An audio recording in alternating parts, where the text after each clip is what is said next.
बोले श्री वृंदावन बिहारी लाल की जय।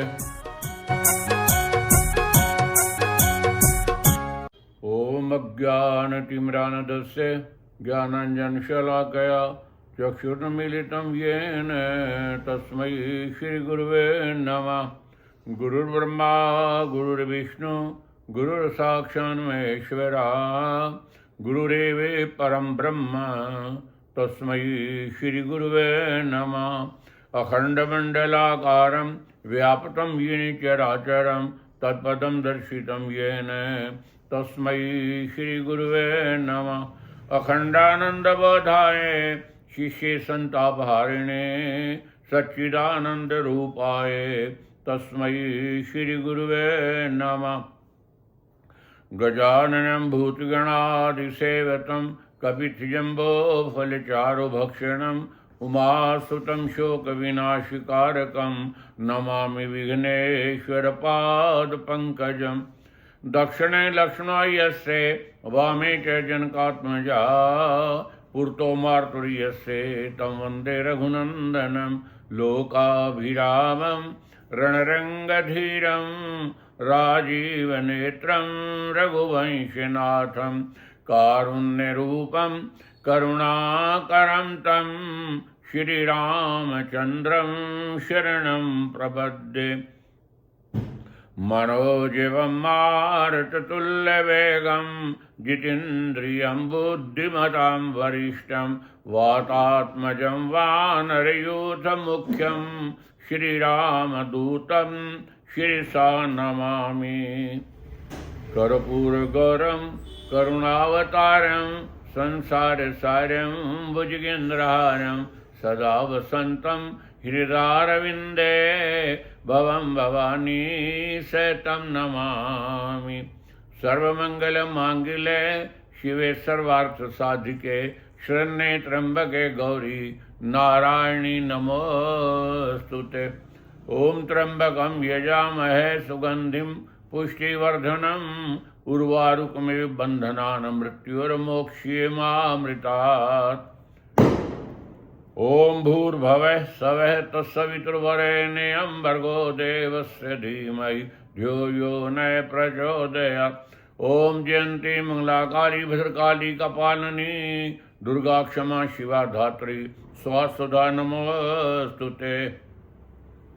या कुन्देन्दुतुषारहारधवला या शुभ्रवस्त्रावृता या वीणावरदण्डमण्डितकरा या श्वेतपद्मासना या ब्रह्माच्युत शंकर प्रभृतिभिर्देवैः सदा वन्दिता सा मां पातु सरस्वती भगवती निशेषजाड्यापहा। नमो शारदा मात विद्याप्रदायिनी करो मेध्य मेधा यथा कं त्रिवेणी। करो नष्ट मोह आदि शांति आदि दीजे हरो आपकारी हृदय धाम कीजे। जय जय जय माँ शारदे विद्या बुद्धि निधान विनय करो वागेश्वरी कृपा करो निज जान। आज भी तेरा आसरा प्रभु कल भी तेरी आस सदा तुम्हारी ओट में गुजरे 12 मास। कथा प्रारंभ होते सुनिए वीर हनुमान आसन लीजो प्रेम से प्रभु आओ कृपा निधान। प्रणवं पवन कुमार खाले बने पावक ज्ञान घन जासु हृदयागार बसहि राम सर चाप धरे। श्री गुरुवर पद पद्म रज सादर सिर पे धार। श्री कार्तिक मातम की कथा कहूँ मति अनुसार। भगवत स्मरण गोविंद मेरी यही प्रार्थना है भूलूं मैं ना कभी मैं नाम तुम्हारा। गोविंद मेरी यही प्रार्थना है भूलूं न मैं कभी नाम तुम्हारा। निष्काम हो के मैं दिन रात गाऊं गोविंद दामोदर माधवेति, गोविंद दामोदर माधवेति, हे कृष्ण हे यादव हे सखेति, गोविंद दामोदर माधवेति, हे कृष्ण हे यादव हे सखेति। बोल श्री वृंदावन बिहारी लाल की जय। द्वादशोऽध्याय। पृथुर्वाच यदुर्वृतनय पुंसै फलम मैदा उदाहृतम केनचिन पुरा ब्रूहि महात्म्यम तुलसी भवम। नारद जी से राजा पृथु कार्तिक की गाथा सुनते हुए कहते हैं, प्रभु आपने कार्तिक व्रत का महात्म एवं बताया, अब कृपा करके तुलसी जी का महात्म बताओ, जिस तुलसी की उत्पत्ति की कथा आप लोगों ने सुनाई। नारद जी कहने लगे, सुनो, पहले करवीरपुर नामक नगर में एक धर्मदत्त नाम करके ब्राह्मण रहता था। मन कथा की ओर लगाना। वह विष्णु का व्रत करने वाला, विष्णु की पूजा में रहने वाला, द्वादशाक्षर विद्या का जप करने वाला। ओम नमो भगवते वासुदेवाय, ओम नमो भगवते। ये ध्रुव का गुरु मंत्र यही है। ध्रुव जब घर से चला था तो नारद जी ने यही मंत्र दिया था। माँ ने प्रभु की सुंदर मूर्ति झांकी बताई थी, जैसे रिकॉर्ड है भारत का कि 5 साल के बच्चे ने 5 महीने के अंदर भगवान आकर के सामने खड़े हो गए। ओम नमो भगवते वासुदेवाय। महाभारत का युद्ध चल रहा था।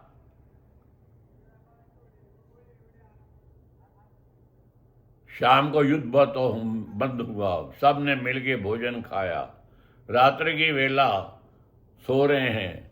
इतने में क्या देखा युधिष्ठिर ने, श्री कृष्ण जी बैठे हुए कुछ जाप कर रहे हैं, ध्यान कर रहे हैं, ध्यान में हैं। युधिष्ठिर कहने लगे, प्रभु नमस्कार की। प्रभु आप किसका ध्यान करते हो? भगवान कहने लगे, बताऊं? कहने लगे, हाँ। भगवान युधिष्ठिर को साथ लेकर के सब शिविर दिखाए। कोई सो रहा है, कोई तीर तलवारों की तैयारी कर रहा है। लेकिन जिस समय दादा भीष्म के शिविर में पहुंचे तो आसन लगाए बैठे और वो जाप कर रहे हैं, ओम नमो भगवते वासुदेवाय, ओम नमो भगवते वासुदेवाय, ओम नमो भगवते वासुदेवाय। भगवान कहने लगे, जो मुझे याद करते हैं मैं उनको याद करता हूं। कहने लगे, वो अतिथि प्रिय था। अतिथि का अर्थ पता है क्या होता है? अतिथि, जिसकी कोई तरीक का पता न हो। अगर एक जानकार संबंधी अपना आता है भोजन करने, वो तो एक बिरादरी है आप और हमारी। अब वो खा गया, कल आप खा के आओगे। अतिथि जिसकी न जान है न पहचान है, और भोजन का टाइम है और वो दरवाजे पे आ जाता है। तो रहीम जी ने बड़ा सुंदर लिखा कि रहीम ने वे नर मर चुके, अरे जो कहूँ मांगने जाई, और उनते पहले वे मुए जिन मुख निकसत नाई। ऐसा हो अतिथि प्रिय, क्योंकि अतिथि जिसके घर से निराश होकर जाता है, उस समय अतिथि अपने पाप छोड़ जाता है और उसके पुण्य ले जाता है।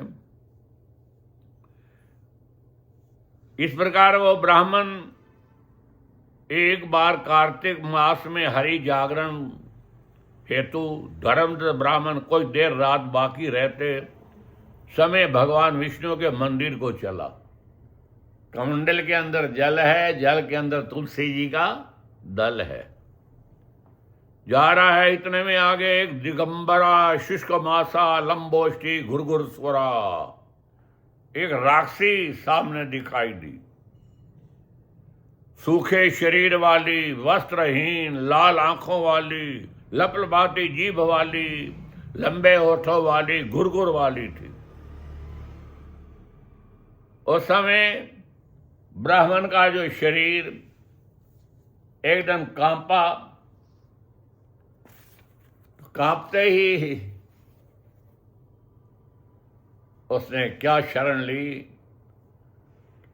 कि जल लिया, जल का उस पर छींटा मारा और हरि ओम तत्सत, हरि ओम तत्सत महामंत्र है ये, जपा कर महामंत्र है ये, जपा कर अगर घेरे ले दुष्ट चंडाल कोई, अगर घेरे ले दुष्ट चंडाल कोई, न हो पासे उस वक्त तलवार कोई, तो भय दूर होवे जो बोले संभल कर हरि ओम तत्सत, हरि ओम तत्सत महामंत्र है ये, जपा कर अरे दुष्टों ने लोहे का खंबा रचा था, दुष्टों ने लोहे का तो भक्त प्रहलाद क्यों कर बचा था, पुकारा था दिल से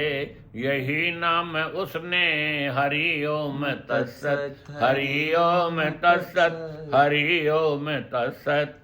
लगी आग लंका में हलचल मची थी, लगी आग लंका में हलचल मची थी, तो वह भीषण की कुटिया क्यों कर बची थी, लिखा था यही शब्द कुटिया के ऊपर, लिखे थे यही शब्द कुटिया के ऊपर, हरि ओम तत्सत, हरि ओम तत्सत महामंत्र है ये। उसने लिखा है कि रामायुध अंकित ग्रह, अरे शोभा वर्णि न जाई, कि नव तुलसी का वृंद तैं देखे हर्ष कपिराई। जो ही उसके ऊपर जल का छींटा और कानों में भगवान का नाम पड़ा, तो राक्षसी पीछे खड़े होकर के दंडवत करने लगी, डंडे की तरह लेट के नमस्कार करते हुए उसको अपना पिछला जन्म याद आ गया। उस समय कहा कि हे ब्राह्मण देवता कलह बोली, उसका क्या नाम था, कलह। कलह बोली कि पूर्व जन्म के कर्मों के कारण मेरी ये दशा हुई, हे ब्राह्मण अब बताइए मेरी गति कैसे होगी। धर्मराज बोला कि तू ऐसी अवस्था को क्यों प्राप्त हुई, तुम कौन थे, क्या चाहती थी, मुझे बताओ। कलह ने कहा, हे ब्राह्मण सौराष्ट्र नगरी में भिक्षु नामक एक ब्राह्मण रहता था, मैं उसकी पत्नी थी और मेरा नाम कलह था, जिसका नाम ही कलह है, समझे। कलह,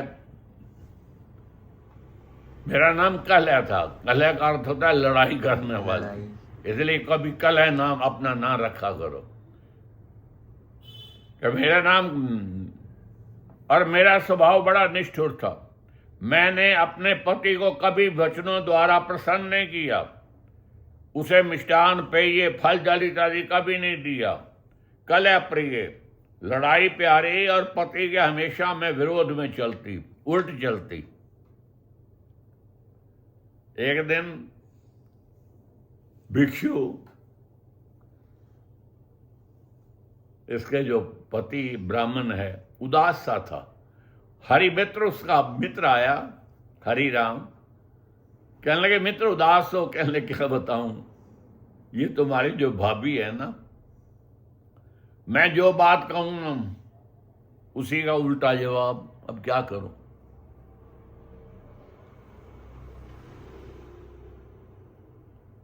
कहने लगे क्या, कहने लगे कि मैं कोई शुभ कर्म नहीं, मनुष्य शरीर मिला, मैं पितरों का कर्म, श्राद्ध नजदीक है, मैं कर्म नहीं कर सकता। हरिराम कहने लगे अच्छा मैं रुकता हूं। हरिराम वहां रहा, हरिराम ने उसकी बातें देख देख करके जांच लिया, एकांत में कहा मित्र मुझे उपाय मिल गया है, तूने स्त्री से जो काम लेना हो वो उल्ट कहना, कहना नहीं लेना, समझ आ रही है, उल्ट कह देना।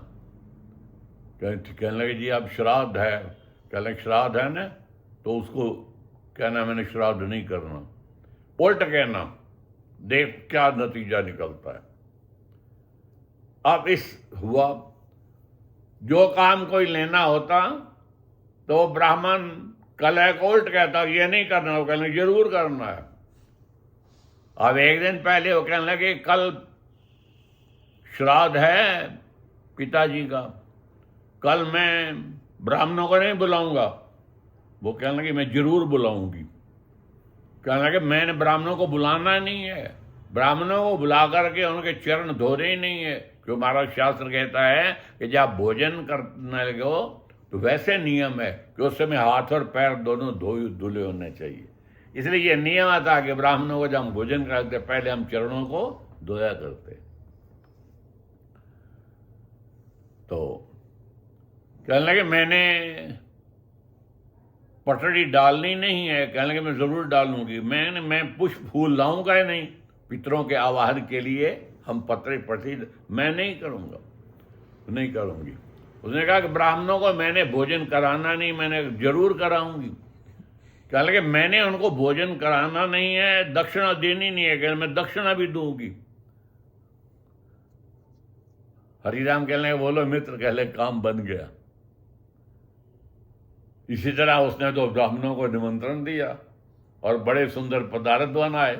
पदार्थ बना के सबको विधि विधान से, कर तो ब्राह्मण रहा लेकिन उसकी इच्छा पूरी हो गई। भोजन कराया, भोजन करा करके सब दक्षिणा, उसने कहा ये दक्षिणा दो इनको, वो सबको दक्षिणा दी। उनको भी विदा करने के बाद मध्याह्नोपरांत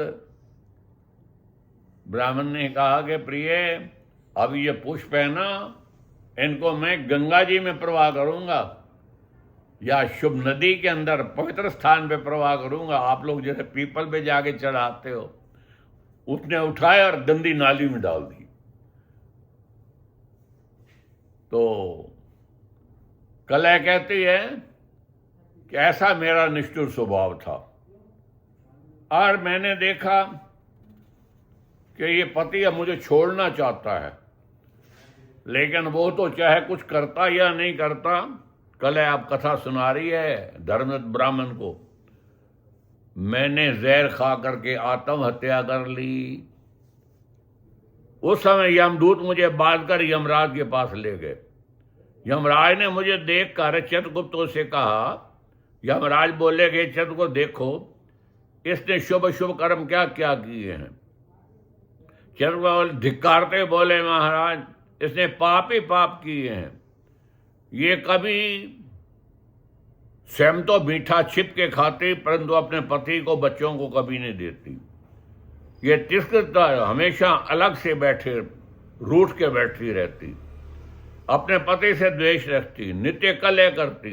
हे प्रभु इसको विष्टा खाने वाली शुक्री बनाओ, क्योंकि जो व्यक्ति वो भोजन नहीं माना जाता जो सिर्फ आप ही खाए।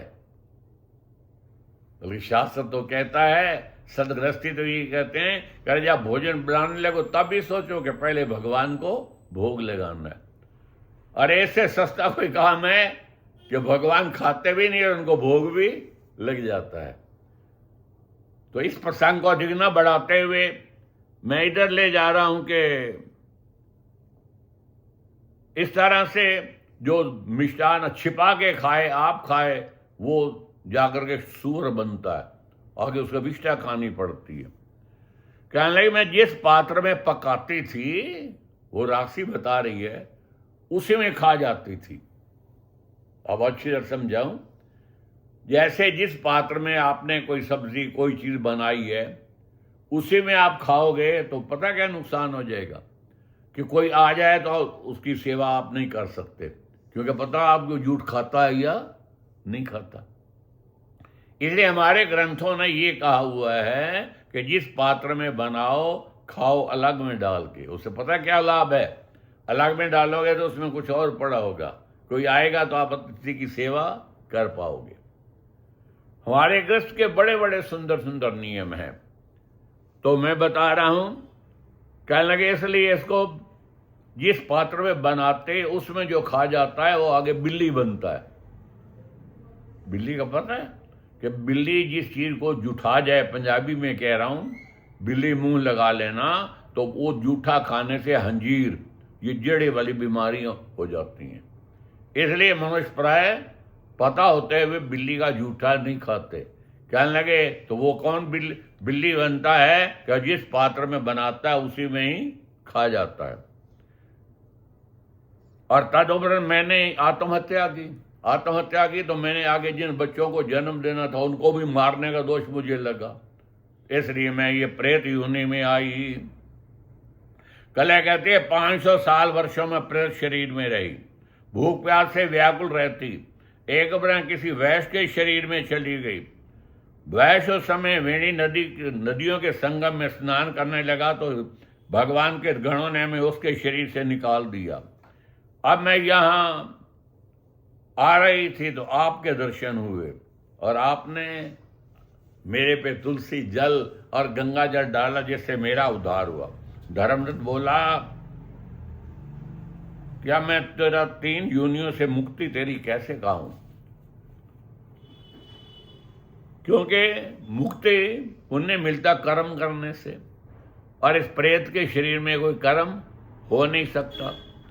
फिर भी मैं तुम्हारी दशा देख करके मैं अपना कार्तिक का आधापन तुम्हें देता हूं। देखिए, किसी को पुण्य देने में नुकसान नहीं होता। कई लोग सोचते हैं जी मैंने इतनी मेहनत की और पुण्य दे बैठा।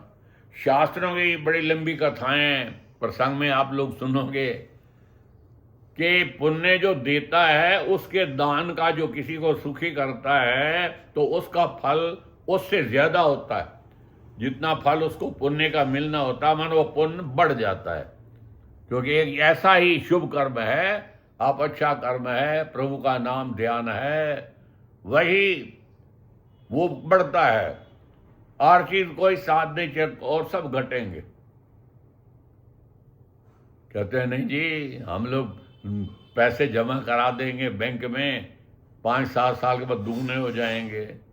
मैंने कहा नहीं, साथ वो नहीं जाएंगे। अभी मैंने एक लेख पढ़ा, ब्रजभूमि में वृंदावन में एक भिखारी सारा दिन भीख मांगते मांगते और अपना जीवन यापन उसके प्राणांत हो गया। जो मर गया तो पीछे जानकारी की तो 2 करोड़ रुपया उसका बैंक में जमा था। खाए न खर्चे सूमदान और चोर सभी ले जाए। अब बोलो वो किस काम आया कि मैंने तो बैंक में भिखारी है, मिला तो खाया नहीं तो, लेकिन उसने पैसा उसका 2 करोड़ रुपए बैंक में मिला। तो यह कहने का तात्पर्य कि अरे ये पैसा साथ हो जाएगा जो शुभ कर्म किया जाए। ऐसे वो पुण्य भी कई गुना बढ़ जाता जो किसी के लिए दिया जाए। तो उसी समय उसकी जो प्रेत योनि छूटी और एक दिव्य विमान आया। विमान में बैठ करके जाने लगी तो उस समय उसने नमस्कार किया ब्राह्मण को।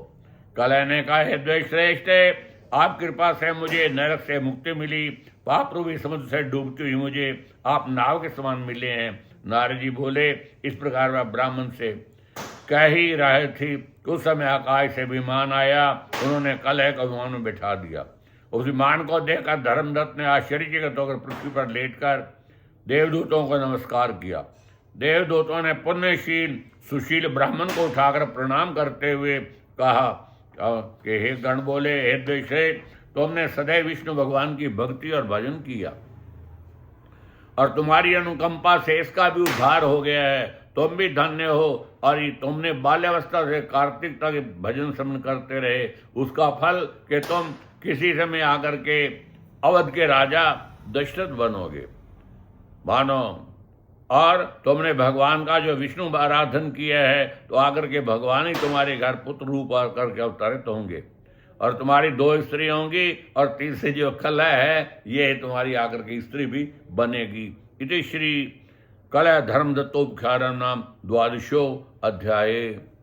गोविंद बोलो हरि गोपाल बोलो, गोविंद बोलो हरि गोपाल बोलो, राधा रमन हरि गोविंद बोलो, गोविंद जय जय गोपाल जय जय। प्राय क्या होता है कि हमारे ग्रंथों में आया, अभी आरती होगी, कि जब भगवान का पूजन समन ईश्वर चिंतन किया जाए तो आरती जरूर की जाए। शास्त्र में लिखा है पत्री जरूर सुनी जाए। पत्रिका सुनने का भाव क्या होता है कि मनुष्य कहते हैं जी इससे क्या फल मिलेगा। पत्र में लिखा है कि पंचांग से शरण श्रुत्वा, पंचांग को सुनने से गंगा स्नान का फल मिलता है। मैं कहता हूँ गंगा स्नान का तो फल मिलेगा ही सही, लेकिन कम से कम पहले नारित तो हो जाता है। तो इस प्रकार से पत्रिका के अनुसार आज की बताते हुए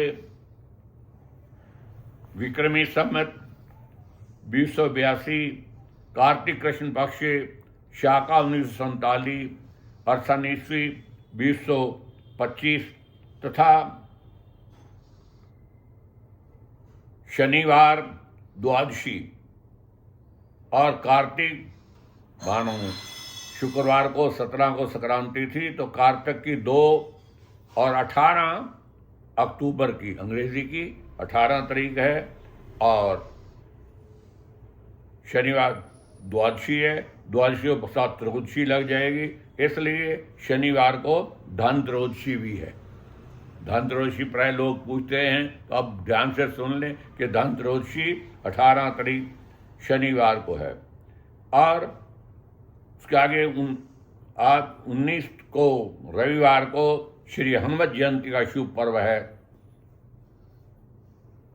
और विशेषतया जो वार हो, जैसे शनिवार, तो बीज मंत्र बोलते हुए ओम प्रांग प्रीं प्रंसा शनिये नमः, ओम प्रांग प्रीं प्रंसा शनिये नमः, ओम प्रांग प्रीं प्रंसा शनिये नमः। तो अभी ये प्रिय पुत्री से ये संदेश प्राप्त हुआ कि हमें शनिवार की कथा सुना दी जाए। जो वैसे तो बीज मंत्र का तो पाठ जो दिन हो उसका करना अति उत्तम है, लेकिन उसके साथ बड़े प्रेम से और शनिवार कथा को भी आप लोग श्रवण कीजिए।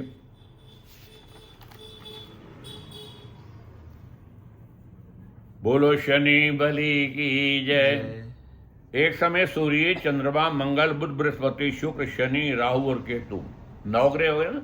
इन नवग्रहों में आपस में झगड़ा हो गया कि हम सब में से बड़ा कौन है। सब अपने आप को बड़ा कहने लगे। जब आपस में कोई निश्चय न हो सका तो वो झगड़ते हुए देवराज इंद्र के पास गए। कहने लगे आप निर्णय करो। इंद्र सोचने लगे कि जिसको मैं बताऊंगा बड़ा छोटा राज हो जाएगा। इंद्र कहने लगे नहीं, इस समय भारत में राजा हैं विक्रमादित्य, ये आपके भारत की महिमा। स्वर्ग का राजा कह रहा है कि भाई अगर तुम निर्णय लेना है तो राजा विक्रम के पास चले जाओ। नवग्रह चल करके राजा विक्रम के पास आए और कहा कि बताइए।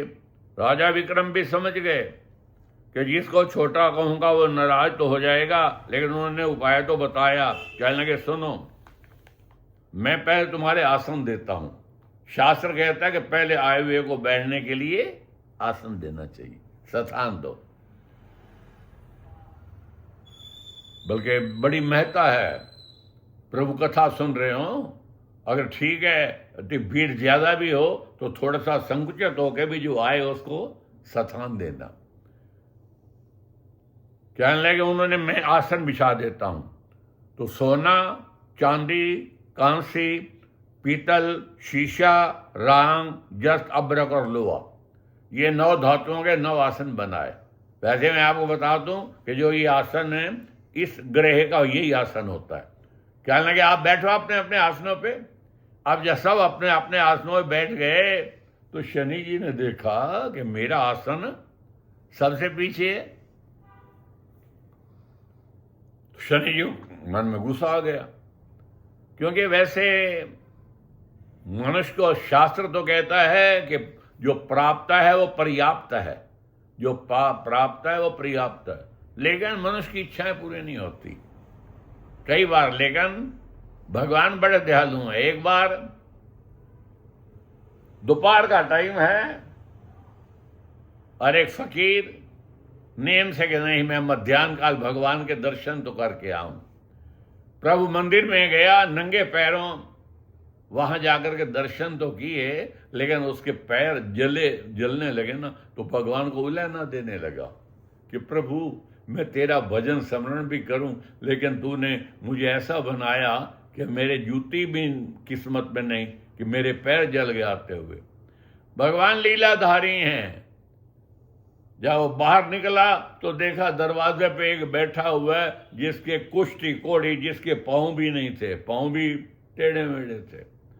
एकदम स्ट्राइक हुआ दिमाग में, नहीं प्रभु तेरा 100 बार शुक्र है, अरे तूने जूता ही नहीं दिया, मुझे पैर तो दिए हैं। एक तो हुआ जिसको पैर भी नहीं। तो भाव क्या है कि आदमी ज्यादा ऊपर देखने की बजाय नीचे देख ले, क्योंकि अगर साइकिल वाला स्कूटर वाले को देखेगा तो सुखाएगा, तो वो पैदल को देख लेगा तो वो सोचेगा मैं साइकिल पे तो जा रहा हूं। तो इसलिए आदमी को प्राप्त को पर्याप्त मानना चाहिए, नहीं तो कभी इच्छा पूरी नहीं होती। बस शनि जी गुस्से में आ गए, कहे राजन तू मेरे पराक्रम को नहीं जानता, सूर्य की राशि पर 1 महीना, समझ गए? ये सब ज्योतिष जो है, ज्योतिष का अर्थ है गणित, मैथ है, ये हिसाब है। सूर्य की राशि पे 1 महीने का भाव आप समझे। जैसे कल संक्रांति, तो किसकी संक्रांति मानेगी? कार्तिक की, क्योंकि पहले जो सूर्य था वो कन्या में था, और कल सूर्य कन्या से तुला में आया तो उसको संक्रांत कहने लगे। अब ये 1 महीना सूर्य तुला में रहेगा।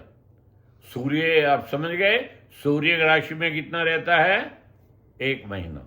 12 महीने 12 राशि, इसलिए 1 महीना सब में सूर्य रहता है। और चंद्रमा एक राशि में 2.25 दिन रहता है। मैं आपको और भी बता दूं, प्राय कई बार आके प्रश्न करते हैं, पंडित जी न्यूज़पेपर में तो अखबार में तो हमारी राशि ये लिखी हुई थी, आप ये बता रहे हो। मैंने कहा ध्यान से सुनो, जो लिखी हुई थी ना वो सूर्य राशि थी। पाश्चात्य देशों वाले सूर्य राशि मानते हैं, लेकिन हम भारत हम जो चंद्र राशि को मान रहे हैं। कारण कि सूर्य राशि तो अब कार्तिक का जैसे शुरू हुआ तो 1 महीने में जितने पैदा होंगे सबकी राशि क्या होगी? तुला होगी। लेकिन चंद्रमा 1 महीने में 12 हैं। 12 राशियों में भी 27 नक्षत्र हैं। एक नक्षत्र जो है 2.25 नक्षत्र से एक राशि बनती है। तो मानो अलग अलग, तो ये बड़ी सूक्ष्म ज्योतिष है, सूक्ष्म विज्ञान है। तो इसी तरह से शनि कह रहा है कि सबसे अधिक दशा मेरी है। मैं एक राशि में 2.5 महीने के बाद 7.5 साल, 7.5 साल किसी के नहीं होते, ये ज्योतिष का हिसाब है। वैसे तो इसलिए जिस समय मेरी ये 60 सती रावण पे आई तो राम जी ने उसके ऊपर चढ़ाई करके और रावण का नाश किया, और प्रथम राम ने जी भी पहले वनों को भोगा। तो मेरी दशा, और वैसे आपको बताऊं, वैसे जो शनि देव है ना चीफ जस्टिस है, ये ठीक निर्णय करते हैं। शनि कहते हैं कि सबसे ज्यादा परमात्मा ने समय मुझे दिया है, तो मेरा कर्तव्य है कि मैं सबसे ज्यादा समय तो मनुष्य में पाप खत्म करूं। तो पता है हमारे पाप खत्म कब होने हैं? या तो हम नाम जाप करें, नहीं तो पाप खत्म होंगे अपना कष्ट भोग के, और कष्ट भोगे तो दुख होगा ना। इसलिए जब हम किसी ब्राह्मण से हम पूछने जाते हैं तो वो कहते हैं शनि की दशा लगी है, क्योंकि शनि ज्यादा कष्ट दे करके और मानो एक सोने को गला करके पवित्र सोना निकालना चाहता है। तो ऐसे ही ये कहते हुए जिस समय विक्रम पे 60 सती आई तो शनिदेव ने घोड़े सुधाकर का रूप बना करके और राजा की नगरी में आए, और सुधाकर के आने खबर सुनी। अश्वपाल ने एक अच्छा सा घोड़ा खरीद लिया। पुणे राजा उस घोड़े को राजा ने ले लिया। राजा उस घोड़े की पीठ पर चढ़ा तो घोड़ा इतना जोर से भागा कि घोड़ा बहुत दूर एक बड़े भारी जंगल में जाकर राजा विक्रम देव को छोड़ के अंतर ध्यान हो गया। इसके बाद राजा अकेला जंगल में भटकता फिरता था। बहुत देर के बाद राजा भूख प्यास से दुखी होकर भटकते हुए एक ग्वाले को देखा। ग्वाले ने राजा को प्यास से व्याकुल देकर पानी पिलाया। राजा को उंगली में एक अंगूठी थी, राजा की उंगली में एक अंगूठी थी। वह उसे निकाल करके प्रसन्नता के साथ ग्वाले को दे दी और शहर की ओर चल दिया। राजा शहर में पहुंचकर सेठ की दुकान पर जाकर बैठ गया और अपने आप को उज्जैन का राजा कहने लगा। अपना नाम वीका बताया, क्योंकि इसने अपना नाम विक्रमादित्य नहीं कहा, क्योंकि राजा लोग ठीक हो तो अपना नाम प्रकट करना भी नहीं चाहिए, क्योंकि जब दिन ऐसे आ रहे हों। सेठ ने उसको कुलीन में समझ करके जल इत्यादि पिलाया। भाग्य सेठ की बिक्री भी बड़ी हुई। सेठ सोचता बड़ा भाग्यवान पुरुष है मेरे घर आया। उसने राजा को महलों में ले गया, भोजन कराया। भोजन करते समय राजा ने आश्चर्य की बात देखी कि खूंटी पर हार लटक रहा है और खूंटी उस हार को निगल रही है। भोजन के पश्चात कमरे में आने पर सेठ को कमरे में हार न मिला। अब जब हार न मिला तो सेठ ने पूछताछ की। सब कहने लगे मैंने देखा। अब सेठ ने राजा को मानो थाने में रिपोर्ट दी और ये कहा कि जो मेरे घर आया है वो तो आदमी भला मालूम होता है, लेकिन और कोई आया नहीं है। यही हुआ कि हार इसी ने चुराया है। उस समय फौजदार ने उस राजा के पेश किया और राजा ने कहा कि चलो इसके हाथ और पैर काट डालो। अंग भंग का दंड देते थे। राजा विक्रम के हाथ और पैर काट दिए गए। अब राजा हाथ पैर कटे हैं, एक तेली को दया आ गई। तेली का काम था कि उसके बैल या उसका कोल्हू चलता रहे, इसलिए कोई आदमी गद्दी पे बैठा हो। उसने क्या उसकी मरहम पिट्टी इत्यादि की तेल वगैरह और वो उसको कोल्हू गद्दी पे बैठा दिया।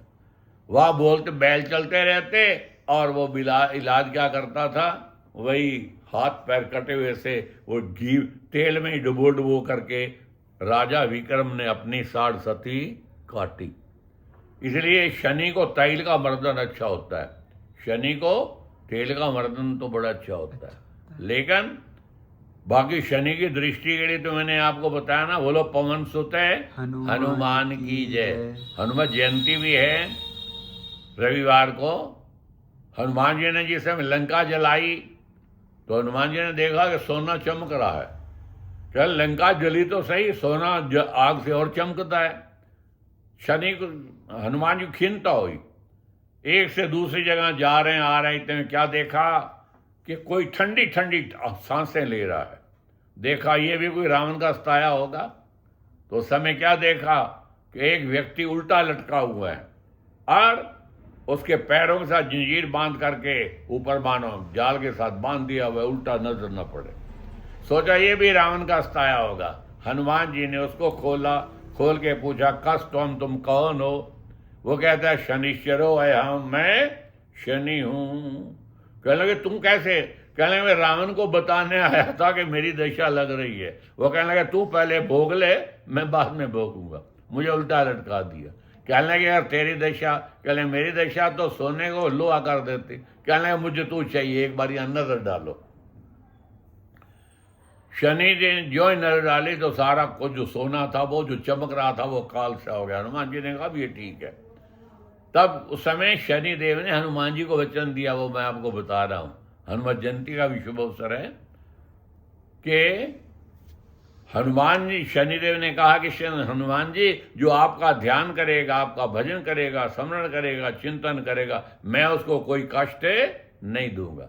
इसलिए मैंने कहा कि शनि की दशा का भी सबसे बड़ा उपाय क्या है कि हनुमान चालीसा का पाठ किया करो, हर बार कष्टों को दूर करने वाला है। तो इस समय जब राजा की 60 सती कटने को आई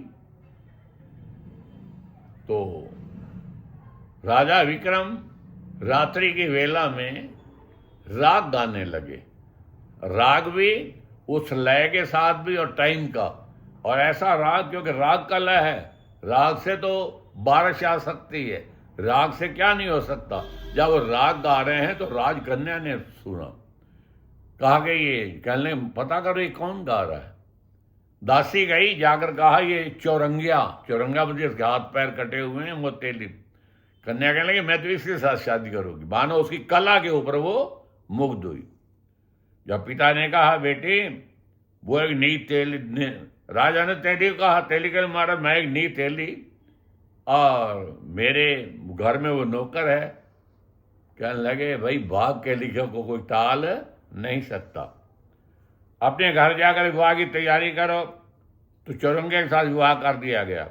रात्रि को जब विक्रमादित्य राजकुमारी महल में सोए, आधी रात के समय शनिदेव ने दर्शन दिए।